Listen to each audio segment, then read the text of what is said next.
d'être fidèles à nos programmes. Bonsoir et bienvenue dans ce 19:45 sur ITV. Dans l'actualité de ce mardi, une très bonne nouvelle pour les ménages éprouvés par le coût trop élevé du loyer. Tous les acteurs impliqués ont décidé de mettre en place un observatoire pour réguler les prix. La limitation des cautions à 2 mois est aussi en vue. Dans l'actualité judiciaire, Simon bénéficie d'une liberté provisoire, mais Kilifeu reste en prison. Les 2 rappeurs membres du mouvement Y en a marre sont impliqués dans une affaire de trafic de visas.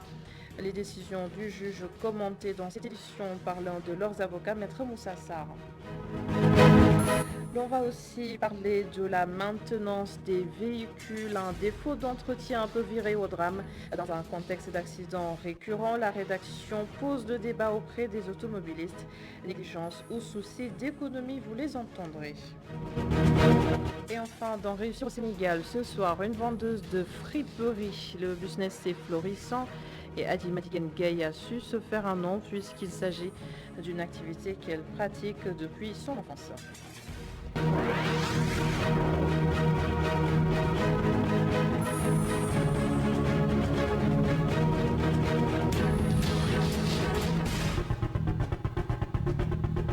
À la une, donc, cette grande rencontre aujourd'hui sur le loyer. Le ministère du Commerce et l'ensemble des acteurs sont d'accord qu'il faut des mesures d'urgence pour encadrer et surtout contrôler les prix du loyer. De ce fait, ils annoncent la mise en place d'un observatoire du loyer au Sénégal. Et ce n'est pas tout. Le paiement des cautions sera également régulé. Le compte-rendu de Babacar Seck.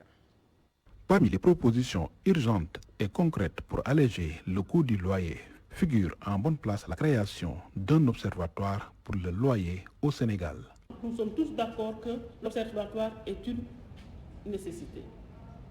Donc, il y a une proposition de texte. Et si nous faisons la proposition au président de la République, s'il donne son accord rapidement pour la mise en place de cet observatoire, on peut toujours se réunir rapidement avec les acteurs pour revoir le texte,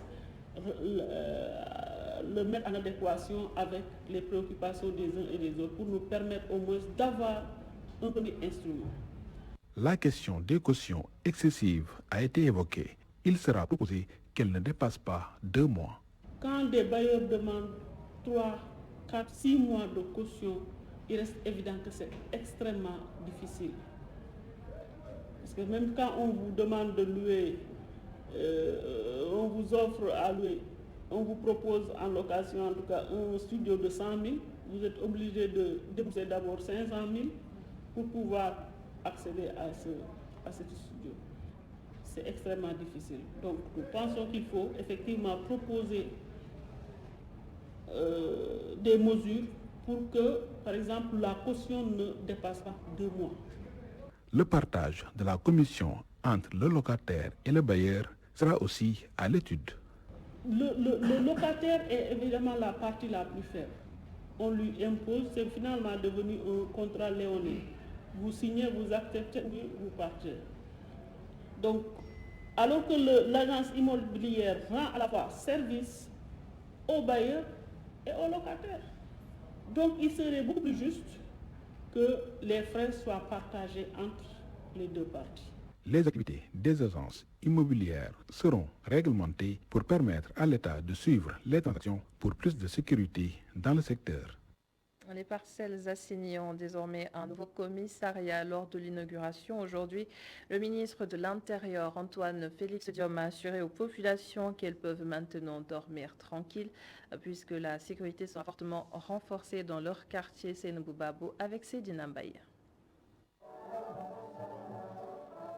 Joie et sérénité des habitants des Parcelles Assainies Unité 15. Un 2e commissariat vient d'y être inauguré pour le renforcement de la sécurité des résidents. Selon le maire, ce commissariat vient pour assurer la quiétude et la tranquillité des populations.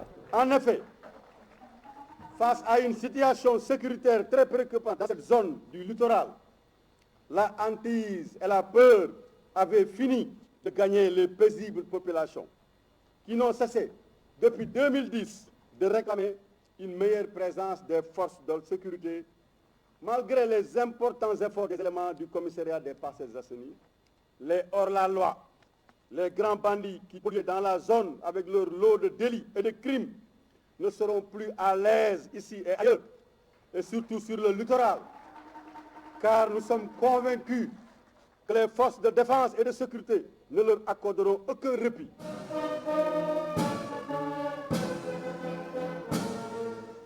Antoine Félix Diome conforte les propos du maire des Parcelles Assainies. Le ministre de l'Intérieur venu inaugurer le bijou, le premier policier du pays, déclare que l'État a dépensé 215 millions pour la construction du commissariat. C'est une infrastructure, monsieur le maire l'a dit tout à l'heure, de dernière génération, comportant toutes les commodités permettant aux fonctionnaires de police de travailler dans un cadre conforme aux normes en vigueur et de fournir aux citoyens un service sécuritaire et adapté aux spécificités et défis locaux. Vous avez tantôt campé un peu le décor et rappelé ce qui a prévalu ici avant que ce commissariat ne voie le jour. La sécurité des populations sénégalaises, une priorité pour nos dirigeants. Le ministre de l'Intérieur a annoncé l'inauguration de 10 autres commissariats, dont 6 à Dakar et 4 à l'intérieur du pays, le tout estimé à 2,5 milliards de francs CFA. Et du nouveau dans l'affaire du trafic de visas impliquant 2 rappeurs du mouvement Y'en a marre. Simon a obtenu une liberté provisoire, mais il est sous contrôle judiciaire. Mais son acolyte Kilifeu reste en prison. Ces demandes ont été rejetées là-dessus. Les explications d'un de leurs avocats, Maître Moussa Sarr. Oui, la chambre d'accusation vient de rendre, il y a de cela quelques minutes, sa décision. Et elle a mis en liberté provisoire Simon Kouka, assorti du contrôle judiciaire et une obligation d'émargement tous les 5 de chaque mois. Par contre, pour Kilifeu, la Chambre n'a pas fait droit à notre demande de mise en liberté provisoire. Ce que nous comptons faire, le pool d'avocats, c'est mener le combat judiciaire jusqu'à sa libération. Parce que nous estimons que Simon, comme Kilifeu, du moins Kilifeu comme Simon, réunit toutes les conditions légales. Ils sont exigés par la loi pour avoir une liberté provisoire. Ils ont déjà été entendus au fond. Il est régulièrement domicilié. Il n'y a aucun risque de collision. Il n'y a plus de trouble à l'ordre public. Voilà les conditions légales exigées pour avoir une liberté provisoire. Et Kilifeu réunit comme Simon ces conditions. Par conséquent, nous estimons qu'il n'y a aucune raison pour s'opposer à la liberté provisoire de Kilifeu. Donc nous poursuivrons le combat judiciaire jusqu'à sa libération. Bon, on n'a pas encore pris connaissance de la motivation. Comme vous le savez, lorsqu'une décision est rendue, on lit juste le dispositif. Ça veut dire on lit le contenu de la décision finale. Mais la motivation qui a justifié cette décision n'est pas lue. Donc nous aurons dans les jours à venir l'arrêt qui est rendu par la chambre d'accusation. Et je l'annonçais en titre, ce reportage sur la maintenance des véhicules. Beaucoup ont tendance à passer outre l'entretien sans en mesurer peut-être tous les risques et conséquences. Prendre soin de sa voiture, c'est d'abord une responsabilité individuelle. Et il y a ensuite la dimension électromécanique. C'est un sujet réalisé par Pape Babacar Ndour et Augustin Mandan. La maintenance automobile, El Hadj Maktar Fall ne s'y connaît pas, mais l'étudiant a l'habitude de faire entretenir son véhicule de manière régulière. Vidange 3 mois, plaquette ça peut faire même 6 mois. Je ne suis pas un mécanicien, mais si j'entends un bruit sur le véhicule, je l'amène chez un mécanicien et il pourrait me dire la panne. Le défaut d'entretien serait à l'origine de certains accidents de véhicules sur nos routes. Sur un autre aspect, les compétences des mécaniciens sont pointées du doigt. Les gens aiment tellement la facilité qu'ils vont jusqu'à confier la maintenance de leur voiture à un amateur qui n'a Dieu que pour l'argent. Ceci est à l'origine des courts-circuits.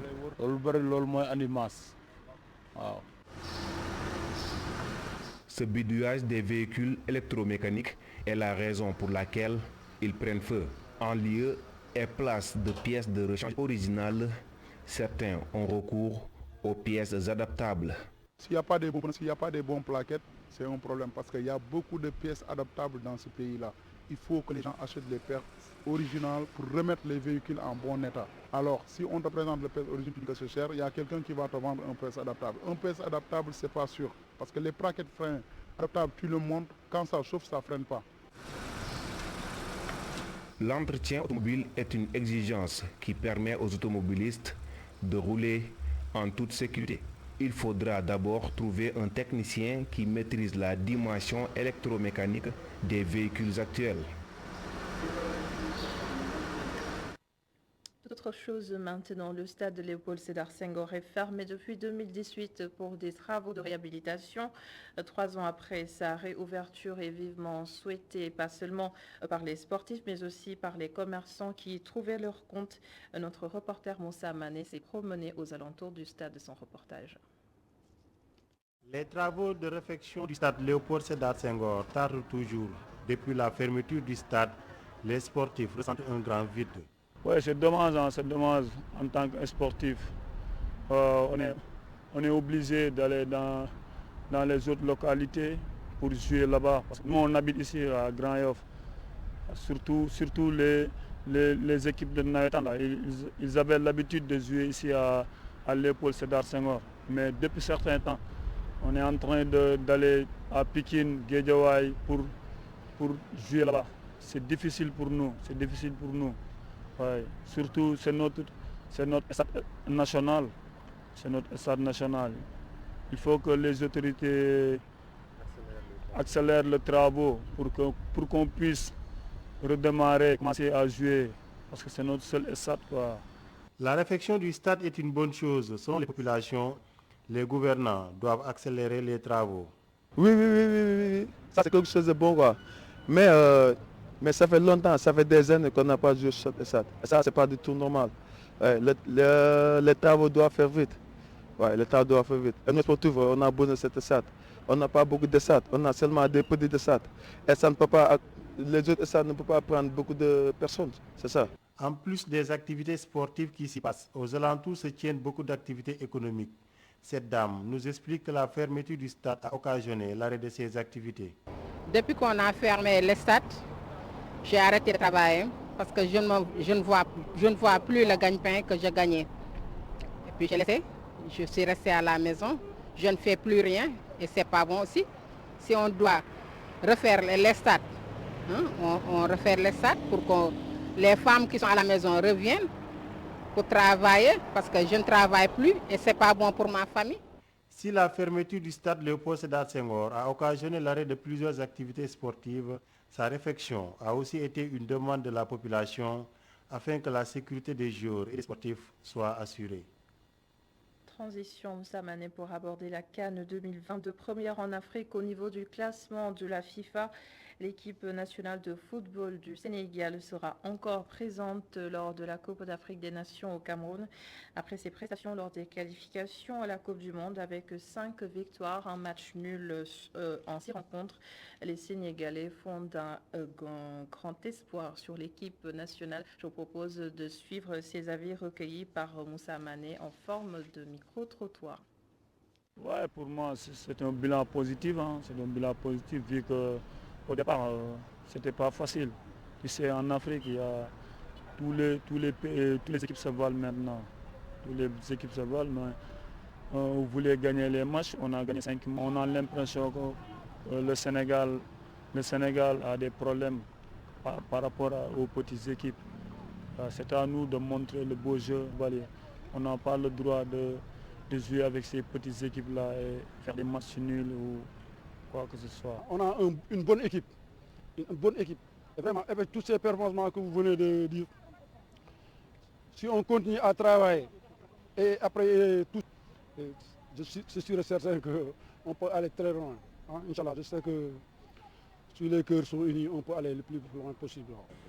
Oui, ça donne espoir. Les victoires que Aliou Cissé a gagnées, ça donne espoir. Mais c'est l'enjeu, ça reste beaucoup. C'est faire une remontada. Des fois, c'est très difficile, quoi. Mais on a espoir que cette équipe, on a une belle équipe il peut bel et bien remporter cette Coupe d'Afrique.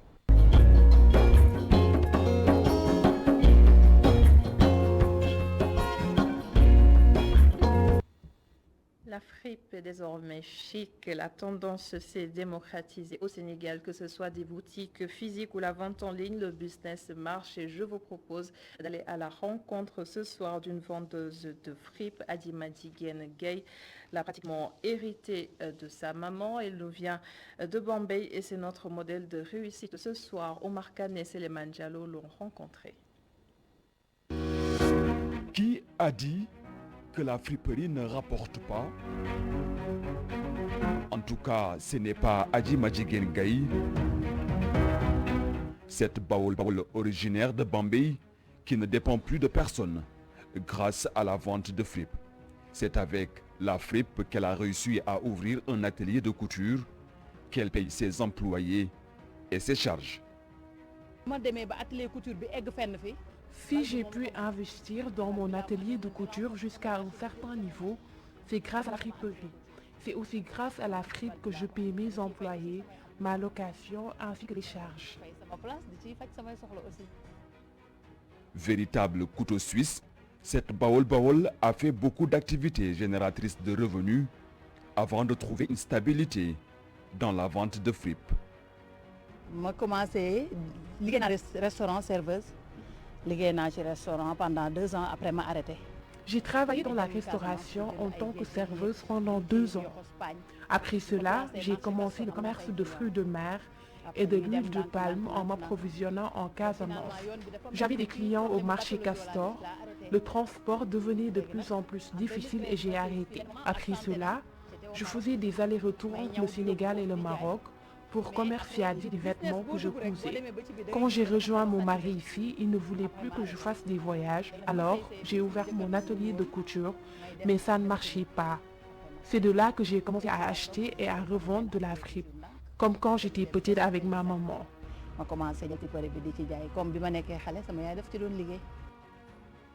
De la fripe, Adima Diguen Gay en vend depuis toute petite avec sa maman. Mais cette baoul ne vend pas n'importe quelle fripe. Adima Diguen vend de la fripe de qualité. Le tri, un passage obligatoire quand elle achète ses vêtements qu'elle importe de l'Angleterre. Mais si tu as place, tu as un bagage que tu ne peux pas vendre. Quand tu as un local, tu ne peux pas te permettre de vendre du n'importe quoi. Les revendeurs viennent parfois me voir pour acheter ma marchandise et revendre, mais je ne veux pas. Je préfère acheter ma marchandise, le trier, la bonne marchandise, je la place dans ma boutique, le reste, je la revends aux vendeurs de fripe. Et puis, calmement et tranquillement. Son rêve, ouvrir des boutiques de vente de fripe de qualité un peu partout. En attendant, elle peut se permettre de rouler dans son propre véhicule grâce à la friperie.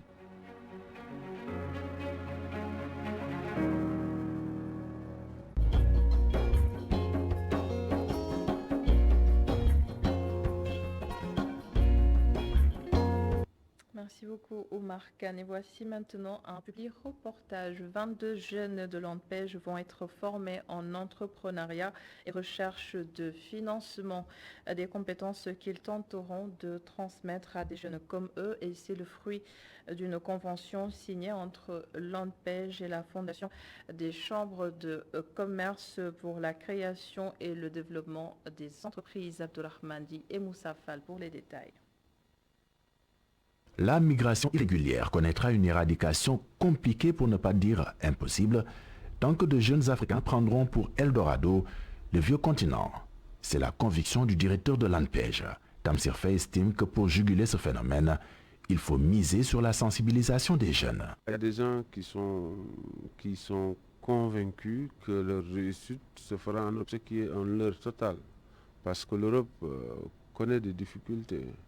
Vous allez voir en France, en Espagne, vous allez voir le taux de chômage qu'ils ont au niveau de la jeunesse.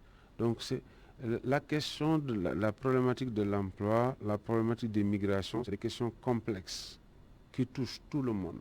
Même les pays les plus développés sont confrontés à des questions de problématiques d'emploi des jeunes. Je pense qu'il faut beaucoup de sensibilisation, en tout cas pour freiner. Cette rencontre avec la Fondation des chambres de commerce pour la création et le développement des entreprises, INSEAD, entend participer à stopper le phénomène. 22 jeunes parmi les 100 recrutés à l'ANPEJ dans le cadre de la politique de l'emploi des jeunes vont bénéficier d'une formation, fruit de cette convention signée. Des jeunes qui à terme permettront à d'autres de s'intéresser à l'auto-emploi et moins à la migration. Cette formation de nos agents nous permettra de renforcer la capacité de nos agents pour permettre d'aller vers la cible, de les former, de les outiller pour en tout cas d'être plus présents, en tout cas d'avoir plus de dispositions sur le marché de l'emploi. De l'emploi que les jeunes Africains n'espèrent pas dans leurs différents pays d'origine. S'impose alors pour eux la migration irrégulière. Au début de l'année 2020 par exemple, près de 16 000 arrivées sont notées dans l'archipel des Canaries, soit 6 fois plus qu'en 2019. L'approche économique, l'une des stratégies qui pourrait participer à la reconsidération des chiffres. C'est l'une de ces stratégies qu'il faut mettre en œuvre. Et vraiment, ce n'est pas seulement les îles Canaries qu'on doit travailler dans ces problèmes très graves et très dramatiques pour nous aussi. Donc c'est l'Europe, c'est l'Espagne qui doit aussi nous pourvoir des outils pour freiner ça. La directrice générale des affaires économiques avec l'Afrique du gouvernement des îles Canaries espère une importante implication des États européens pour maîtriser ce phénomène qui a englouti plusieurs jeunes dans le cimetière bleu. Fin de ce journal. Merci beaucoup de l'avoir suivi. Merci à l'ensemble des équipes en régie. Bonne suite des programmes sur ITV. On se retrouve demain à 19h45.